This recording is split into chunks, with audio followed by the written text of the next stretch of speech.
Shalom Bapak Ibu Saudara yang kekasih dalam Tuhan. Kembali lagi kita beribadah online di hari Minggu ini. Berikut adalah beberapa pengumuman yang akan kami sampaikan. Persembahan adalah salah satu bentuk syukur kita kepada Tuhan. Jika Anda terbeban untuk memberi persembahan, Anda dapat memberikan persembahan melalui transfer ke nomor rekening yang tertera.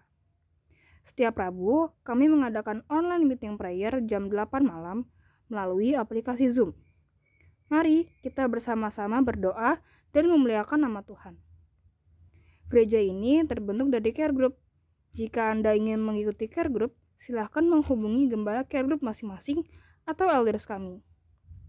Jangan lupa, ikuti sosial media kami, ada Instagram, Facebook, dan juga YouTube.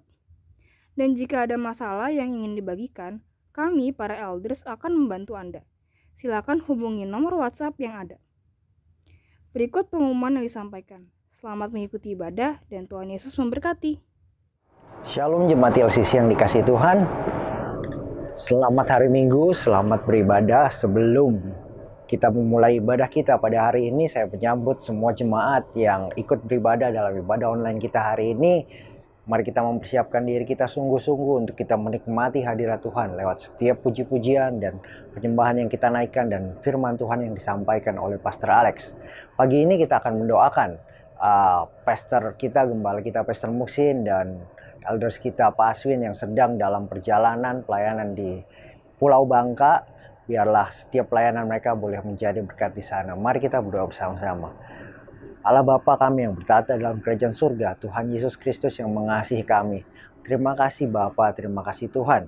Jika pada pagi hari ini kami boleh sama-sama beribadah kembali, meskipun kami harus beribadah secara online. Dari tempat kami masing-masing, dari rumah kami masing-masing. Kiranya Bapa, Engkau menuntun setiap daripada kami. Engkau mempersiapkan hati setiap kami untuk sungguh-sungguh siap memuji, memuliakan, meninggikan nama Tuhan saja dalam ibadah kami pagi ini. Teringat juga Tuhan bagi Pastor Muksin dan Pak Aswin beserta dengan Bu Ruti dan Bu Mimi yang saat ini sedang dalam perjalanan pelayanan di Bangka bersama dengan teman-teman rekan-rekan sepelayanan di Gereja Baptis Kalvari Bangka dan sekitarnya. Biarlah Tuhan Kau memberkati setiap apa yang mereka lakukan di sana. Engkau berkati pelayanan mereka. Biarlah pelayanan ini sungguh-sungguh menjadi berkat ya Tuhan Yesus Kristus.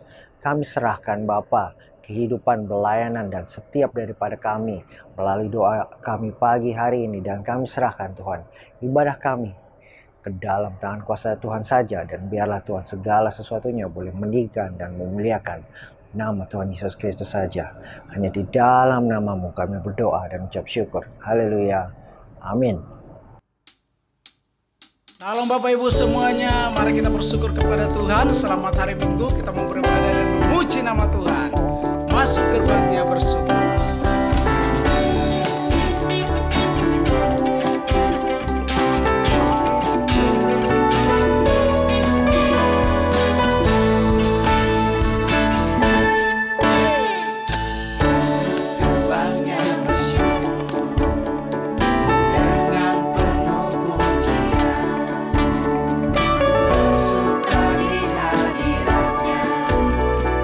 Besarkan, agung namanya.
bersuka cita bagi Tuhan. Dan mengatakan bahwa Tuhan baik, anugerahnya kekal selama-lamanya. Bersyukur atas kasih karunia Tuhan yang mengasihi kita semua. Dalam segala hal menunjukkan kasih-Nya bagi kita. Kita patut bersyukur kepadanya. Kita meninggikan nama Tuhan Yesus sebab Dia baik. For the Lord is good. For the Lord is good. For the Lord is good, and His mercy endures forever.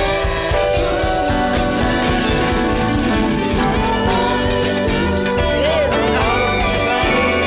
For the Lord is good. For the Lord is good. For the Lord is good, and His mercy endures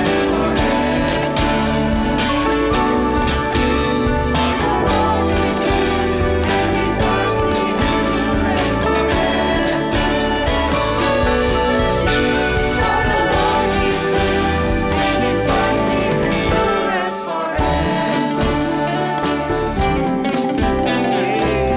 Kita bersyukur kepada Tuhan. Kita memiliki Allah yang luar biasa.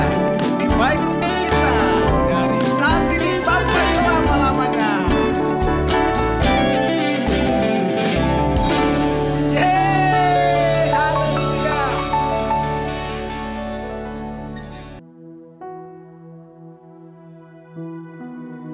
Mari Bapak Ibu Saudara-saudari, kita akan mendengarkan firman Tuhan. Kita akan mempersiapkan hati dan pikiran kita untuk mendengarkan firman Tuhan. Sebelum itu kita akan mengangkat sebuah pujian yang mengatakan bahwa Yesus adalah Allah. Hanya Yesus adalah di kehidupan kita. Betapa dahsyat. Betapa dahsyat Engkau Tuhan, Pencipta segala yang ada, dulu, sekarang, sampai selamanya.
Bapak, Ibu, saudara-saudari yang sangat dikasihi oleh Tuhan Yesus Kristus, Shalom.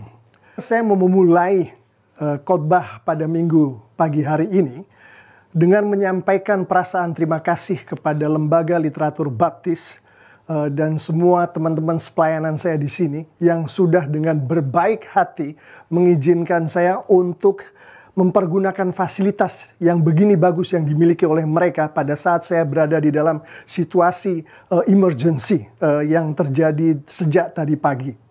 Kita hari ini akan mempelajari firman Tuhan dari Daniel 3. Daniel 3 adalah masih tentang pemuritan. Kali ini kita akan berbicara mengenai iman seorang murid. Ayat emas kita adalah dari Daniel 3. 17-18. Jika Allah kami yang kami puja sanggup melepaskan kami, maka Ia akan melepaskan kami dari perapian yang menyala-nyala itu dan dari dalam tanganmu, ya Raja. Tetapi seandainya tidak, hendaklah tuanku mengetahui, ya Raja, bahwa kami tidak akan memuja dewa tuanku dan tidak akan menyembah patung emas yang tuanku dirikan itu. Demikianlah firman Tuhan. Bapa yang bertahta di kerajaan surga, berfirmanlah Bapa melalui hamba-Mu, berbicaralah kepada jemaat-Mu, kepada anak-anak-Mu yang Engkau kasih dan mereka juga sangat mengasihi-Mu. Dipermuliakanlah nama-Mu melalui firman-Mu ini, melalui pemikiran, pembicaraan apapun yang kami lakukan pada saat ini, untuk kemuliaan nama-Mu. Di dalam nama Tuhan Yesus Kristus, haleluya, amin. Saya akan memulainya dengan setelah membaca ayat emas tadi, dengan mengatakan bahwa dua ayat ini adalah ayat yang berfokus pada iman dari seorang murid. Dalam hal ini adalah teman-teman Daniel. Ada 3 nanti akan kita bicarakan. Yang mana iman semacam inilah yang dikehendaki oleh Tuhan untuk dimiliki bukan hanya oleh Daniel dan teman-temannya, tapi oleh setiap anak Tuhan yang mengaku dirinya sudah lahir baru dan Roh Kudus ada di dalam diri mereka. Mari kita lanjutkan dengan berbicara sedikit mengenai iman. Saya tidak akan mengambil definisi duniawi atau sekular mengenai iman ini. Saya akan langsung mengambilnya dari Perjanjian Baru. Di Ibrani 11 ayat 1, firman Tuhan mengatakan, iman adalah dasar dari segala sesuatu yang kita harapkan dan bukti dari segala sesuatu yang tidak kita lihat. Gampangnya begini, kalau kita sebagai anak Tuhan memiliki pengharapan, entah itu pengharapan akan masa depan, pengharapan akan kalau kita sakit kita akan sembuh, maka kita memiliki iman. Kalau kita sebagai anak Tuhan percaya akan apa yang tidak kita bisa lihat yang Tuhan karuniakan pada kita. Seperti Roh Kudus Tuhan Yesus yang Tuhan karuniakan pada kita. Itu artinya kita memiliki iman. Dengan itu saya katakan, saya akan masuk ke Filipi 1 ayat 29. Ini ajaran Rasul Paulus. Sebab kepada kamu dikaruniakan bukan saja untuk percaya kepada Kristus, melainkan juga untuk menderita untuk Dia. Perhatikan kata untuk percaya kepada Kristus. Artinya percaya kepada Kristus, iman kepada Kristus, iman anak-anak Kristus itu dikaruniakan. Siapa yang mengaruniakan? Bapa di surga melalui Roh Kudus. Saya akan lanjutkan ajaran dari Tuhan Yesus sendiri di Lukas 22 ayat 32. Tetapi aku telah berdoa untuk engkau. Tuhan Yesus nih yang berdoa. Kepada siapa? Kepada Bapanya di surga. Supaya imanmu jangan gugur. Tuhan Yesus berbicara ke Petrus. Dia berdoa kepada Bapanya. Artinya iman yang dimiliki oleh Petrus itu datangnya dari Bapanya di surga. Makanya Tuhan Yesus berdoa supaya iman itu tetap ada pada Petrus.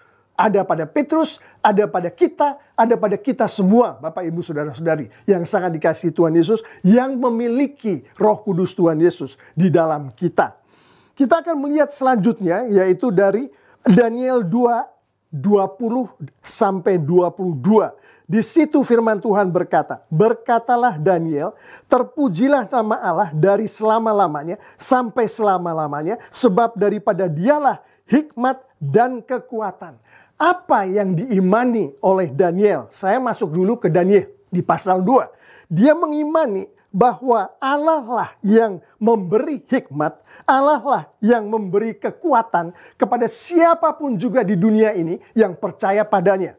Terus saya lanjutkan ayat 21.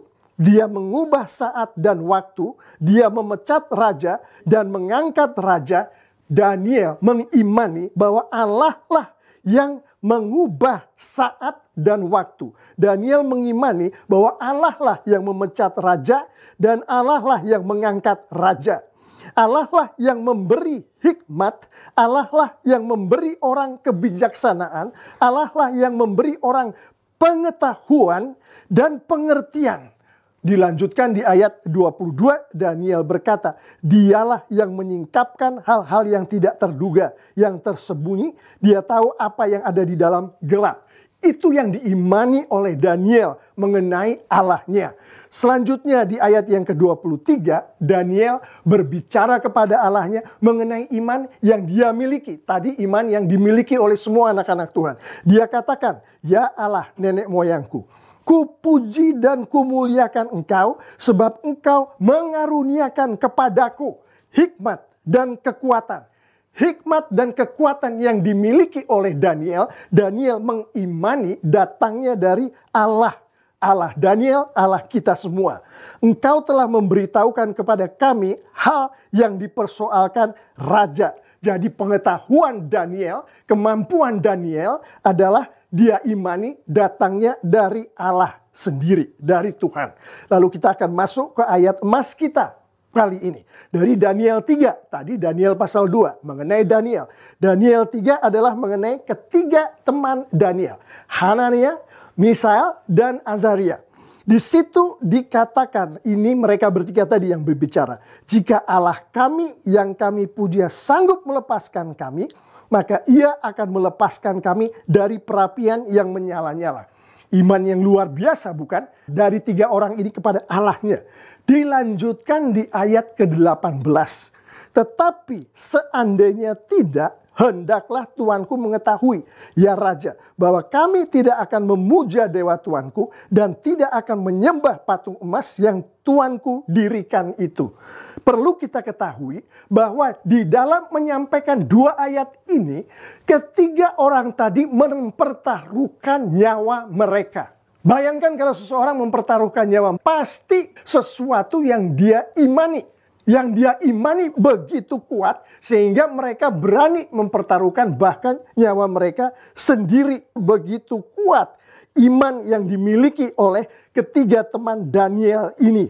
Kita lanjutkan, iman di dalam api. Dan inilah yang akan kita lihat sebentar lagi bagaimana Hanania, Misael, dan Azaria tadi kemudian masuk ke dalam api. Kalau kita sebagai anak-anak Tuhan mengetahui Alkitab secara keseluruhan, membaca ketiga orang ini di dalam mereka menghidupi iman mereka, maka kita akan mengatakan ini orang-orang yang menghidupi Mazmur 1 ini, Pak Pendeta. Memang begitulah si Sadrak, Mesak, dan Abednego menghidupi Mazmur 1.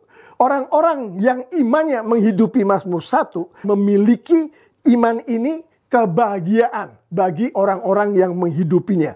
Orang-orang yang menghidupi iman yang berkarakter Mazmur 1 tadi berlandaskan pada Taurat Tuhan, pada firman Tuhan. Di dalam dia beriman, di dalam dia hidup. Dan orang-orang ini akan menghasilkan buah-buah yang lebat. Dan orang-orang yang beriman, Mazmur 1 ini membawa keberhasilan atau berkat Tuhan di dalam kehidupan mereka. Baik bagi mereka sendiri maupun orang-orang yang berada di sekitar mereka. Seperti itulah Sadrak, Mesak, dan Abednego. Jadi kita tahu iman mereka sudah disampaikan dengan luar biasa melalui ayat 17 dan 18. Dari nas ini kita melihat beberapa poin yang akan saya sampaikan saat ini. Bahwa anak-anak Tuhan yang beriman kepada Tuhan, seperti ketiga orang ini beriman kepada Tuhan, selalu, perhatikan kata selalu, berhadapan dengan dewa-dewa atau berhala-berhala dunia.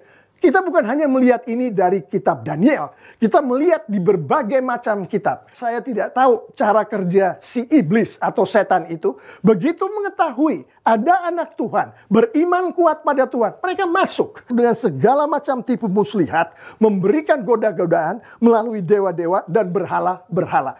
Anda beriman kepada Tuhan, siap-siaplah akan diganggu oleh iblis dengan dia mempersembahkan berhala-berhala, dewa-dewa yang begitu menarik di depan Anda. Mengenai iblis menggoda Anda dan berhala-berhala, kita bisa melihat di ayat 1 sampai ayat 7 di pasal 3 ini. Kedua adalah dunia akan menghina sikap dan perilaku anak-anak Tuhan yang seperti ini, yang punya iman luar biasa kepada Tuhan. Itu ada di ayat 8 sampai ayat 12, di ayat 13 sampai 15.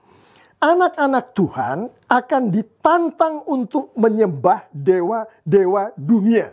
Nah, ini tantangan atau godaan datangnya dari segala macam sudut dengan cara bermacam-macam. Yang paling gampang yang terlihat adalah anak-anak Tuhan diolok-olok supaya mereka, berani nggak kamu bikin seperti itu? Berani nggak kamu menghujat Tuhanmu? Berani nggak kamu ini? Jadi diolok-olok. Pasti kamu nggak berani deh. Pasti kamu nggak berani.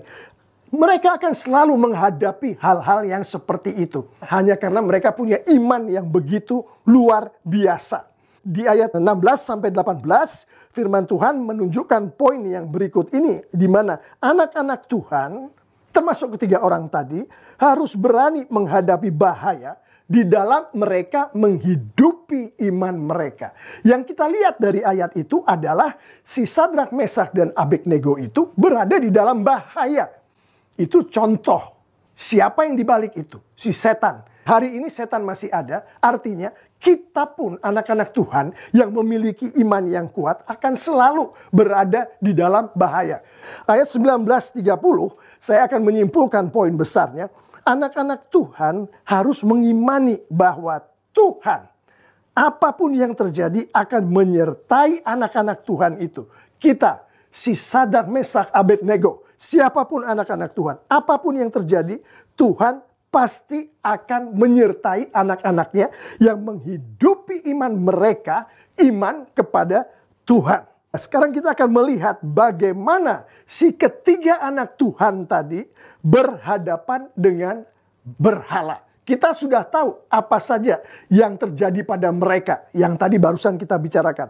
Nah, sekarang bagaimana mereka bertiga berhadapan langsung dengan berhala itu, dengan dewa-dewa itu.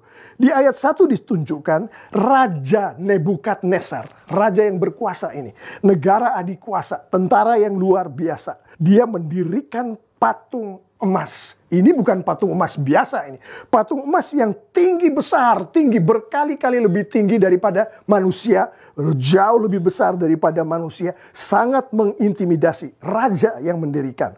Di ayat yang kedua, raja memerintahkan agar pentabisan patung itu dihadiri oleh para pembesar kerajaan Babel dan juga semua orang terkenal yang ada di situ. Pertama, patung itu tinggi, besar, emas lagi. Si tiga orang ini harus berhadap-hadapan. Kedua, si raja memerintahkan penabisan patung itu dan itu akan dihadiri oleh pembesar-pembesar di kerajaan Babel. Di ayat 3 dikatakan raja menetapkan hari istimewa untuk penabisan patung itu. Jadi udah dibikin patungnya luar biasa, orang-orang yang datang di sekitarnya luar biasa, harinya luar biasa lagi. Pakai ketetapan yang dibuat oleh raja. Nggak hanya di situ. Di ayat kelima, raja memerintahkan semua orang bersujud pada patung itu pada saat ada musik istimewa yang diperintahkan oleh raja untuk dimainkan. Semuanya istimewa di situ. Semuanya mengintimidasi. Lalu di ayat ke-6, raja memerintahkan hukuman yang istimewa juga kalau ada orang yang tidak ikut aturan main dia terhadap si patung itu. Artinya menghina raja. Raja bilang, kalau tidak mau bersujud menyembah patung itu, ayat 6 nih, maka yang bersangkutan akan dihukum mati. Semuanya istimewa, hukumannya juga istimewa, yaitu hukuman mati.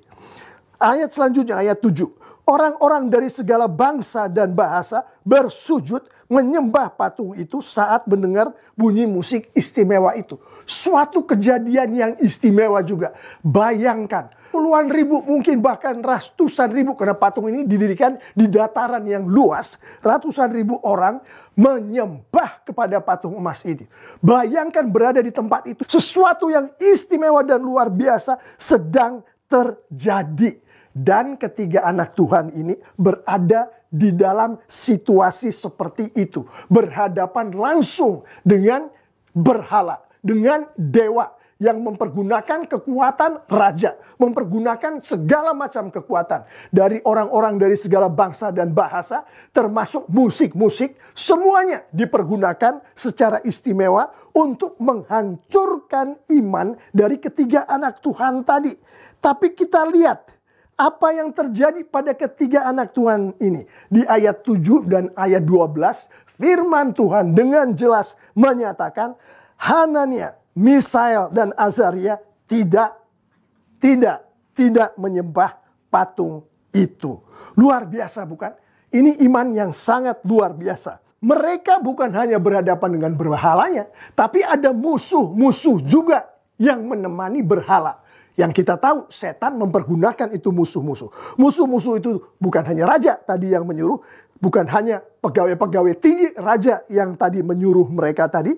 Tapi juga termasuk sesama orang bijaksana. Orang-orang Kasdim yang menyerang mereka. Kita melihat itu di ayat 8. Orang Kasdim ini menyerang ketiga orang itu. Dia menyerang dengan cara membuat raja marah terhadap ketiga orang Yahudi tadi. Bukan hanya si musuh tadi, si orang-orang Kasdim. Tapi yang lebih jelas lagi adalah raja yang menjadi musuh itu. Dan kita tahu setelah ketiga orang tadi tidak mau bersujud dan menyembah berhala patung emas tadi, si raja menjadi musuh yang nyata, yang jelas-jelasan dia menjatuhkan hukuman mati kepada ketiga anak Tuhan tadi. Hukuman mati kita tahu bentuknya seperti apa saat itu. Mereka dimasukkan ke api yang bernyala-nyala. Begitu panasnya api itu, bahkan tentara-tentara raja yang membawa ketiga orang itu yang tangannya sudah diikat untuk dimasukkan ke api. Pada saat mereka mau memasukkan ketiga anak Tuhan tadi ke dalam api, si tentara-tentara itu mati terbakar semua. Nah, kita sudah tahu bagaimana kisah ini berlanjut. Ini kisah nyata, Bapak Ibu Saudara-saudari, sebagaimana disampaikan oleh firman Tuhan. Jadi kita lihat bahwa si ketiga orang tadi memiliki iman yang begitu hebatnya, mengalahkan di dalam bahasa metaforanya kehebatan api.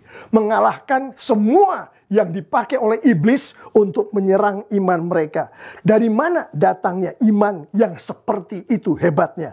Kita tahu bahwa sejak kecil ketiga anak-anak Tuhan yang dari bangsa Yehuda ini, dari kerajaan selatan, yang kemudian dihancurkan kita tahu oleh Babel, oleh Raja Nebukadnezar ini, sejak kecil, sebagaimana dituangkan di kitab Ulangan 6 ayat 7, sudah belajar firman Tuhan, menghidupi firman Tuhan, membaca firman Tuhan, mendengar dari orang tua mereka, mengerti firman Tuhan, dan melakukan firman Tuhan. Jadi iman yang luar biasa ini yang mengalahkan api, istilah metaforanya ini, datangnya dari Tuhan. Tuhan menempatkan di hati mereka sejak mereka kecil, sejak mereka bisa membaca firman Tuhan. Dan kalau kita lihat di Daniel 3 ayat 7 dan 16, kita akan mengetahui bahwa iman yang ditempatkan Tuhan di dalam ketiga anaknya ini dilakukan oleh ketiga anaknya ini sesuai dengan firman Tuhan. Maksudnya dilakukan sesuai dengan firman Tuhan adalah kalau firman Tuhan mengatakan jangan menyembah, dia lakukan sebagaimana firman Tuhan katakan itu, dia tidak menyembah patung emas dalam hal ini. Nah, jadi itu terjadi untuk kemuliaan Tuhan. Kedua adalah kita lihat di ayat 17 dan 18. Bukan hanya dilakukan oleh ketiga anak Tuhan ini sesuai dengan firman Tuhan untuk kemuliaan Tuhan, tapi diekspresikan. Dalam hal ini di ayat 17-18 kita tahu ekspresinya adalah keluar dari mulut dari ketiga orang ini pada saat mereka berbicara kepada si Raja Nebukadnezar. Di ayat emas kita tadi, ayat 17 dan 18. Dan itu ekspresi yang dikeluarkan adalah sesuai dengan perintah Tuhan atau firman Tuhan. Nggak melenceng keluar dari situ. Dan tujuan ekspresi itu semata-mata untuk kemuliaan Tuhan. Bukan untuk kepentingan ketiga orang itu. Kita akan tahu dari konteks nas yang kita pelajari hari ini. Dan di ayat yang ke-21 kita mengetahui bahwa iman yang mengalahkan api yang dimiliki oleh ketiga anak Tuhan ini dihidupi sedemikian rupa, bahkan kalau sampai mereka harus mati pun mereka tetap akan menghidupi iman itu sesuai dengan firman Tuhan. Itulah yang dilakukan oleh ketiga anak Tuhan ini. Jadi mereka lakukan sesuai dengan firman Tuhan. Dan untuk kemuliaan Tuhan, dan itu jelas banget, untuk kemuliaan Tuhannya itu tidak perlu ditanyakan lagi. Dan sekarang kita melihat dari konteks buku Daniel secara keseluruhan, atas iman yang semacam itu, yang kita harus ingat ini, Tuhan yang memberikan sebagaimana dikatakan Rasul Paulus dan Tuhan Yesus di awal renungan kita hari ini. Yang diberikan oleh Tuhan ini iman yang begitu luar biasa, yang kemudian dihidupi oleh anak-anak Tuhan. Atas itu, apakah yang Tuhan lakukan kepada anak-anaknya ini? Si Sadrak, Mesak, dan Abednego ini. Di ayat ke-25 kita melihat atas iman yang seperti itu, Tuhan sendiri. Di Alkitab tidak dibilang Tuhan. Raja Nebukadnezar melalui pengamatannya melihat ada orang yang keempat di dalam. Tapi kita tahu dari konteks Alkitab. Kita tahu dari ahli-ahli Alkitab mempelajarinya dan menyampaikannya bahwa itu adalah Tuhan. Tuhan sendiri bukan menjauhkan ketiga orang ini dari api, Bapak Ibu Saudara-saudari yang sangat dikasihi Tuhan Yesus. Tapi masuk bersama dengan ketiga orang ini di dalam api yang membara, yang menghanguskan apapun juga yang terkena oleh api itu. Tuhan sendiri masuk. Dan itulah yang di Alkitab disampaikan dengan istilah Tuhan menyertai kita. Dalam hal ini Tuhan menyertai ketiga anaknya ini. Di dalam Alkitab dibilang Immanuel. Ingat Immanuel? Dan kita tahu hanya ada satu Immanuel, yaitu Yesus Kristus.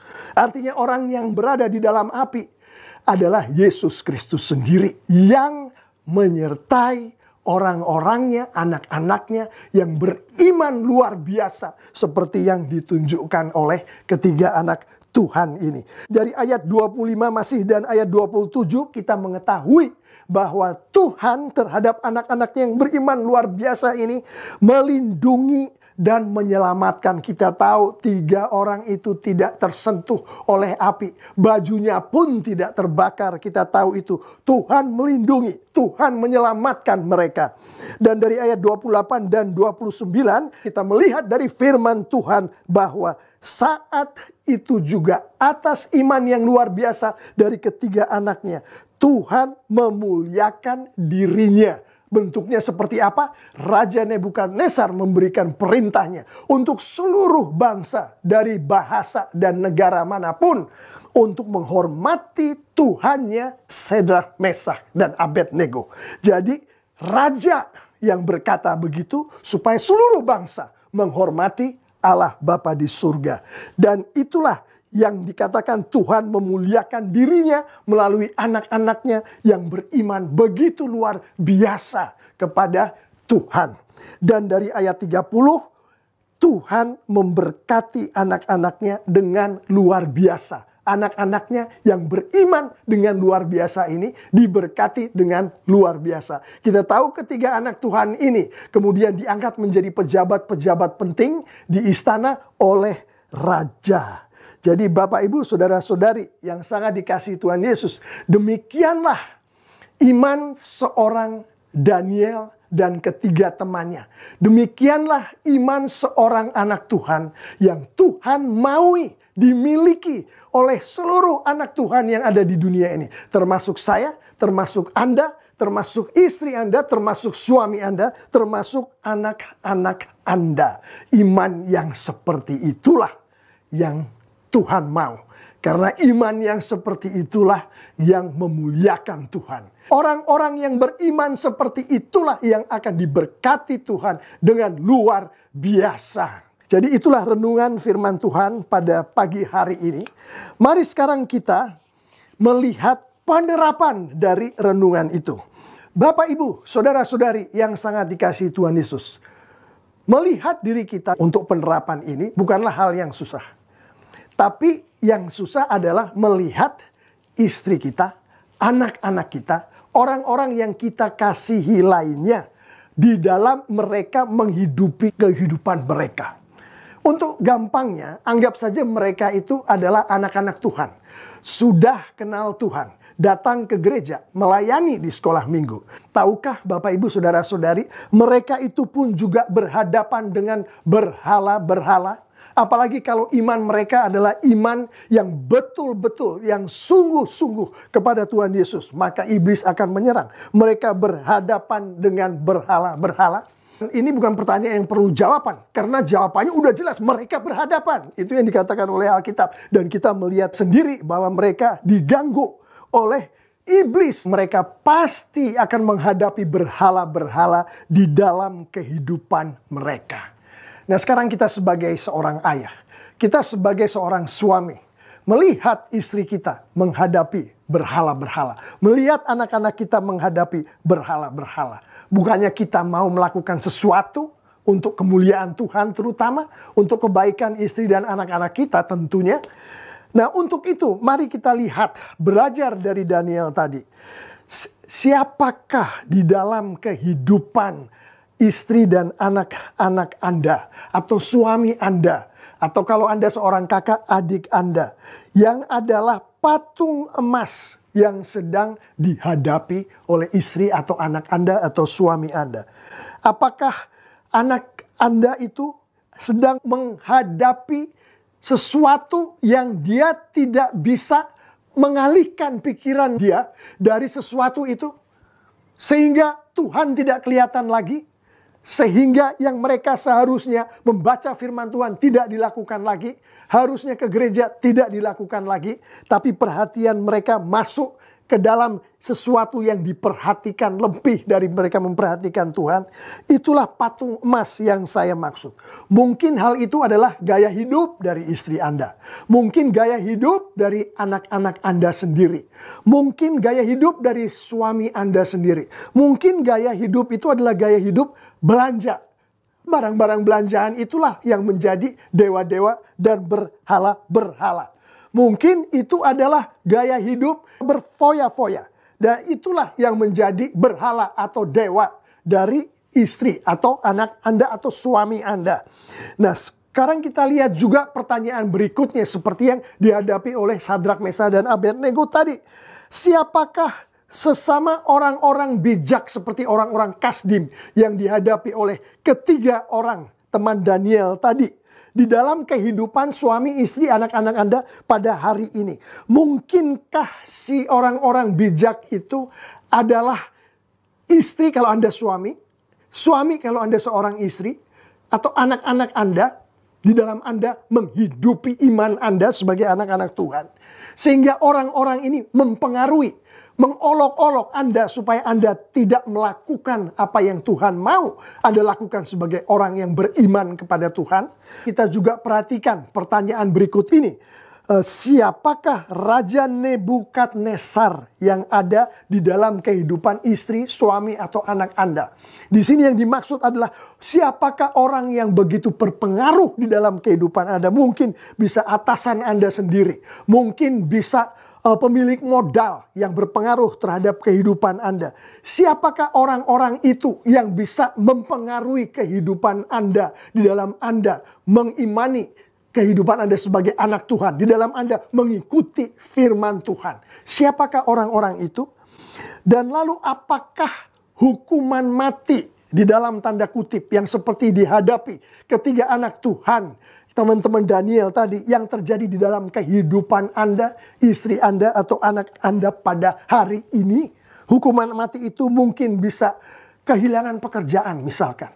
Mungkin bisa kehilangan kesempatan untuk memperoleh harta yang berlimpah-limpah misalkan. Atau mungkin rasa takut dibenci oleh teman-teman sepergaulan. Itu adalah hukuman mati di dalam tanda kutip. Hal-hal yang membuat seorang bisa tidak menghidupi iman. Seorang anak Tuhan bisa tidak menghidupi iman gara-gara hal-hal yang mirip hukuman mati tadi. Itu pelajari juga yang terjadi pada istri, suami, anak-anak Anda. Jadi dengan begitu saya akan menutup hari ini dengan beberapa hal yang kita bisa lakukan bersama-sama di dalam kita memuliakan Tuhan dengan menghidupi iman kita mengikuti firman Tuhan. Pertama adalah mengetahui bahwa iman itu datangnya dari Tuhan. Roh Kuduslah yang memberikan. Ingat, Galatia 5 ayat 22. Iman di situ dikatakan adalah salah satu buah Roh Kudus. Maka Roh Kudus yang ada di dalam kita sebagai anak Tuhan harus berbuah-buah. Dan cara Roh Kudus itu berbuah-buah hanya satu cara, Bapak Ibu Saudara-saudari yang sangat dikasihi Tuhan Yesus, berdoa. Dan di dalam berdoa itu memohon Roh Kudus untuk supaya Roh Kudus membimbing kita untuk membaca firman Tuhan. Untuk mengerti firman Tuhan yang kita baca tadi. Untuk menghidupi firman Tuhan yang kita mengerti tadi. Nah, itulah yang akan membuat Roh Kudus di dalam kita berbuah-buah. Dan buah itu termasuk iman. Iman yang luar biasa. Iman yang sama dengan yang dimiliki oleh Daniel. Sama yang dimiliki oleh Sadrak, Meshach, dan Abednego. Karena Roh Kudusnya sama. Imannya sama. Dan memuliakan Tuhannya sama. Artinya Tuhan juga akan memberkati sama seperti Tuhan memberkati anak-anak Tuhan yang lain itu. Akhirnya ada 3 hal yang ingin saya sampaikan. Iman yang tadi yang datangnya dari Roh Kudus tadi yang sudah diberikan kepada kita. Sebagaimana Sadrak, Meshach, dan Abednego, lakukanlah Bapak Ibu Saudara-saudari. Lakukanlah sedemikian rupa sehingga Tuhan dipermuliakan. Ekspresikanlah iman itu. Katakanlah. Ekspresikanlah sedemikian rupa. Termasuk melalui mulut, termasuk melalui kelakuan kita. Sehingga Tuhan dipermuliakan. Dan terakhir, sebagaimana kita belajar tadi dari nas kita, hidupilah iman itu. Hidupilah sedemikian rupa. Bahkan kalau sampai kita mengorbankan segala-galanya yang ada pada kita, korbankanlah untuk kita menghidupi iman yang datangnya dari Tuhan itu. Dengan demikian, Bapak Ibu Saudara-saudari yang sangat dikasihi Tuhan Yesus, Tuhan kita dipermuliakan. Tuhan kita diangkat setinggi-tingginya. Sebagaimana kitab Daniel tadi, seluruh bangsa akan melihat siapa Tuhan kita melalui bagaimana anak-anak Tuhan, termasuk Anda, saya menghidupi iman dengan bantuan Roh Kudus. Dan dengan begitu kita semua seperti Daniel dan teman-temannya akan diberkati Tuhan secara luar biasa. Amin. Mari kita tutup dalam doa. Bapa yang bertahta di kerajaan surga. Kami bersyukur Bapa karena Engkau begitu mengasihi kami dengan luar biasa. Sehingga Engkau berikan kami melalui Roh Kudus-Mu iman. Iman yang tidak bisa kami produksi, hanya bisa Engkau karuniakan kepada kami. Kami bersyukur Bapa. Bukan hanya kami bersyukur untuk itu. Kami juga bersyukur Engkau tunjukkan kepada kami Bapa melalui firman-Mu, melalui Alkitab-Mu. Bagaimana supaya iman ini bekerja di dalam kehidupan kami. Oh Bapa, biarlah dengan urapan Roh Kudus-Mu yang kami mohonkan pada saat ini. Kami boleh memiliki iman yang bekerja. Kami boleh Engkau pakai untuk melakukan iman itu. Untuk mengekspresikan iman itu. Baik melalui mulut kami maupun kelakuan kami. Dan untuk menghidupinya sedemikian rupa sehingga apapun juga akan kami korbankan untuk iman kami kepadamu Bapa di surga. Terima kasih Bapa untuk berkat yang Kau berikan kepada kami semua untuk boleh memuliakan nama-Mu melalui apa yang kami lakukan saat ini di sini dan nanti pada saat kami menghidupi kehidupan kami sebagai anak-anak-Mu, yaitu melakukan firman Tuhan. Menghidupi iman yang Engkau berikan kepada kami. Di dalam nama Tuhan Yesus Kristus, kami sudah berdoa. Dan anak-anak Tuhan yang percaya semua katakan haleluya, haleluya, haleluya. Haleluya, praise God Almighty. Amin. Kita mau percaya bahwa kita punya Allah yang sanggup menolong kita. Kita punya Allah yang selalu mendengar seruan doa kita. Tangan Tuhan tak kurang panjang untuk selalu menolong hidupku. Telinganya tak kurang tajam untuk mendengar seruan hatiku.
Shalom, kembali kita mau berbicara sebentar mengenai gereja kita dan kehidupan gereja kita. Kita tahu pada tanggal 1 April jam 7 malam kita akan ada perjamuan kudus secara online. Jadi nanti Pastor Muksin dan tim akan berada di gereja dan kita akan melakukan perjamuan kudus di sana. Kamera akan menyorot itu dan diikuti oleh semua jemaat Tuhan keluarga besar TLCC. Kalau memerlukan roti dan anggurnya, silahkan di kantor gereja sudah disediakan. Jadi silahkan datang dan mengambil roti dan anggur itu untuk perjamuan kudus tanggal 1. Dan kemudian tanggal 4-nya hari Minggu ada kebaktian Paskah. Kebaktian Paskah ini dilakukan melalui 2 venue, yaitu online bagi mereka yang masih belum bisa datang secara fisik ke gereja kita di Hotel Aviary, maupun secara onsite. Yang di onsite akan dilakukan di tempat terbuka, yaitu di samping ruangan Phoenix. Jadi di ground level itu ada ruangan Phoenix, di sampingnya yang ruangan terbuka itu. Jadi akan dilakukan di situ. Dan disediakan segala macam yang diperlukan untuk kita bersama-sama memuliakan Tuhan melalui persekutuan Paskah kita. Yang bisa datang, silakan datang untuk ibadah Paskah on-site kita. Nah, saya juga mau menyampaikan beberapa hal. Pertama, mengenai kelompok-kelompok kecil kita. Jangan lupa kita punya kelompok-kelompok kecil dari sekolah minggu yang masih melakukan aktivitas secara luar biasa meskipun di masa pandemi ini dilakukan secara online. Ngomong-ngomong mengenai dilakukan secara online ini, hari Minggu depan itu adalah pelajaran terakhir untuk triwulan 1, yaitu pelajaran 13. Kita akan melakukan ibadah sekolah minggu kita pakai Zoom. Jadi live pakai Zoom secara online. Stay tune, sosial media kita akan diberikan pengumumannya di situ. Yang bisa ikut, silakan ikut. Ada banyak kegiatan yang pasti anak-anak akan suka. Bahkan orang tua juga akan suka kalau dia sayang sama anak-anaknya. Dan juga jangan lupa ada care group. Ada beberapa care group yang masih ketemu. Kita ada 7 di atas kertas. Kalau ada kesempatan untuk bersekutu atau beribadah care group, silakan ikut. Baik itu online, ada juga yang sedang berencana untuk bertemu onsite, ikutlah. Jangan lupa protokol kesehatan tetap diikutin. Dan untuk yang onsite kita sedang mengusahakan supaya yang ikut itu sudah divaksinasi terlebih dahulu. Stay tune juga untuk diskusi buku, sedang dicari bukunya. Dan kita akan lakukan diskusi buku. Banyak lagi kelompok-kelompok kecil yang lain. Silahkan stay tune di sosial media kita. Dan kita akan terus membuat semua kelompok kecil ini produktif dan beraktivitas untuk kepentingan kita semua sebagai keluarga besar TLCC. Saya juga mau menyampaikan bahwa persembahan masih cashless, bisa dilihat di screen. Di situ kita bisa transfer atau segala macam, ada QRIS-nya juga. Kita masih mempergunakan itu untuk memuliakan Tuhan melalui persembahan. Silahkan mentransfer ke nomor itu. Itu saja untuk minggu ini. Mari kita tutup di dalam doa. Kita muliakan Tuhan melalui doa syafaat yang akan kita panjatkan bersama-sama. Mari kita berdoa. Bapa yang bertahta di kerajaan surga, yang kami sembah di dalam nama Putramu yang tunggal, Tuhan kami Yesus Kristus. Bapa, begitu indahnya kebersamaan yang Kau berikan kepada kami semua anak-anak-Mu melalui Engkau berikan satu roh-Mu, Bapa. Di mana anak-anak-Mu boleh melakukan banyak sekali aktivitas di kelompok-kelompok kecil, di ibadah, di diskusi buku, di sekolah minggu, melalui musik segala macam. Boleh Engkau persatukan kami di dalam satu roh, termasuk di ibadah raya ini, Bapak. Kami bersyukur untuk itu, Bapak. Dan pada saat kami bersyukur, kami menengok ke kiri dan ke kanan, kami melihat pergumulan yang terjadi di dalam keluarga besar TLCC kami, Bapak. Baik itu pergumulan akibat dari ada beberapa di antara kami yang sakit. Baik itu pergumulan karena ada beberapa di antara kami yang penghasilannya masih jauh di bawah dari sebelum terjadinya pandemi. Maupun pergumulan-pergumulan lain, Bapak, akibat bencana alam. Dan masih banyak lagi. Bapak, kami tahu sebagaimana firman-Mu mengatakan, Engkau melihat semuanya. Engkau berkuasa atas semuanya. Bapak, permuliakanlah diri-Mu, Bapak, melalui Engkau lawat masing-masing kami yang sedang mengalami pergumulan. Sehingga sakit penyakit boleh Engkau balik, Engkau rubah untuk kemuliaan nama-Mu. Sehingga pergumulan mengenai penghasilan boleh boleh engkau balik, engkau rubah untuk kemuliaan namamu. Pergumulan-pergumulan lain engkau balik, engkau rubah untuk kemuliaan namamu. Kami juga mau berdoa Bapa untuk pemerintah kami. Dari yang paling atas sampai ke tingkat RT Bapa di surga. Di mana sekarang banyak sekali pergumulan-pergumulan yang sedang dihadapi. Baik dari ekonomi, kebudayaan, bahkan yang sekarang kesehatan Bapa. Untuk vaksinasi yang sedang berlangsung ikut campurlah Bapa untuk kemuliaan namamu. Engkau beri pemerintah kami, pemimpin-pemimpin kami hikmat dan kebijaksanaan. Kami juga mau berdoa untuk tempat di mana kami memuja-muja namamu. Yang dalam hal ini adalah Hotel Aviari. Engkau berkati Bapa. Engkau lawat orang-orang yang terlibat di dalam pengelolaan dari hotel ini semua untuk kemuliaan namamu. Terima kasih Bapa untuk boleh memuliakan namamu melalui ibadah kami hari ini. Bapak Ibu Saudara-saudari yang sangat dikasihi Tuhan Yesus, jemaat-jemaat TLCC yang selalu berada di hati Tuhan kita. Apapun yang engkau lakukan pada saat ini, lakukanlah mengetahui betul bahwa Bapa kita di surga melalui Tuhan Yesus kita memberikan kepada kita iman, memberikan kepada kita Roh Kudus-Nya untuk kemuliaan Dia, untuk kita pakai bersama-sama sebagai tubuh Yesus.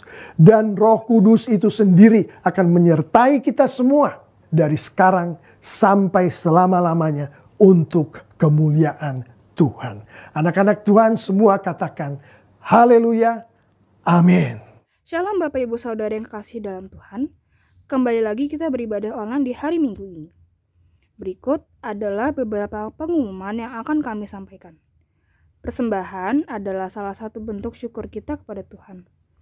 Jika Anda terbeban untuk memberi persembahan, Anda dapat memberikan persembahan melalui transfer ke nomor rekening yang tertera. Setiap Rabu, kami mengadakan online meeting prayer jam 8 malam melalui aplikasi Zoom. Mari kita bersama-sama berdoa dan memuliakan nama Tuhan. Gereja ini terbentuk dari care group. Jika Anda ingin mengikuti care group, silahkan menghubungi gembala care group masing-masing atau elders kami. Jangan lupa, ikuti sosial media kami, ada Instagram, Facebook, dan juga YouTube. Dan jika ada masalah yang ingin dibagikan, kami, para elders, akan membantu Anda. Silakan hubungi nomor WhatsApp yang ada. Berikut pengumuman yang disampaikan. Ibadah kita sudah selesai, sampai jumpa minggu depan. Tuhan Yesus memberkati.